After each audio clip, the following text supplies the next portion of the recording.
Super ഹിറ്റായി മാറിയ Manjummel boys cinema കുറച്ചു കാലമായി വിവാദങ്ങളിൽപ്പെട്ട് കിടക്കുകയാണ്. ഇപ്പോഴിതാ പുതിയൊരു പ്രശ്നം കൂടി. പ്രശസ്ത സംഗീത സംവിധായകൻ ഇളയരാജ മഞ്ഞുമൽ ബോയ്സ് സിനിമ നിർമ്മാതാക്കൾക്കെതിരെ വക്കീൽ നോട്ടീസ് അയച്ചിരിക്കുന്നു. ചിത്രത്തിൽ കൺമണി അൻപോട് കാതലൻ എന്ന ഗാനം ഉപയോഗിച്ചതിനാണ് നിർമ്മാതാക്കൾക്കെതിരെ ഇളയരാജയുടെ നോട്ടീസ്. ഗാനം തന്റെ സൃഷ്ടിയാണെന്നും തന്റെ അനുമതി വാങ്ങാതെയാണ് സിനിമയുടെ അണിയറ പ്രവർത്തകർ ആ ഗാനം ഉപയോഗിച്ചതെന്നുമാണ് ഇളയരാജ പറയുന്നത്. മഞ്ഞുമൽ ബോയ്സ് പകർപ്പവകാശ നിയമം ലംഘിച്ചുവെന്നും 15 ദിവസത്തിനകം നഷ്ടപരിഹാരം നൽകണമെന്നും ഇളയരാജ നോട്ടീസിലൂടെ ആവശ്യപ്പെട്ടിട്ടുണ്ട്.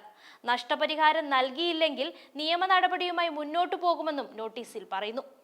ഒന്നുകിൽ അനുമതി തേടണമെന്നും അല്ലെങ്കിൽ ഗാനം മഞ്ഞുമൽ ബോയ്സിൽ നിന്നും ഒഴിവാക്കണമെന്നുമാണ് ഇളയരാജയുടെ ആവശ്യം. കമൽഹാസനെ നായകനാക്കി സന്താന ഭാരതി സംവിധാനം ചെയ്ത ഗുണ എന്ന ചിത്രത്തിനു വേണ്ടി ഇളയരാജ ഈണമൊരുക്കിയ ഗാനമാണ് കൺമണി അൻപോട് കാതലൻ. മഞ്ഞുമൽ ബോയ്സിൽ മുഴുവനും നിറഞ്ഞു നിൽക്കുന്നതും ഈ ഗാനമാണ്. ഗുണ സിനിമയുടെ അണിയറ പ്രവർത്തകരുടെ അനുവാദത്തോടെയാണ് സംവിധായകൻ ചിദംബരം തന്റെ ചിത്രത്തിൽ ഗാനം ഉപയോഗിച്ചത്. സിനിമ വൻ വിജയമായതിനു പിന്നാലെ കമൽഹാസനും സന്താന ഭാരതിയും ഉൾപ്പെടെയുള്ളവർ മഞ്ഞുമൽ ബോയ്സ് ടീമുമായി കൂടിക്കാഴ്ച നടത്തിയിരുന്നു.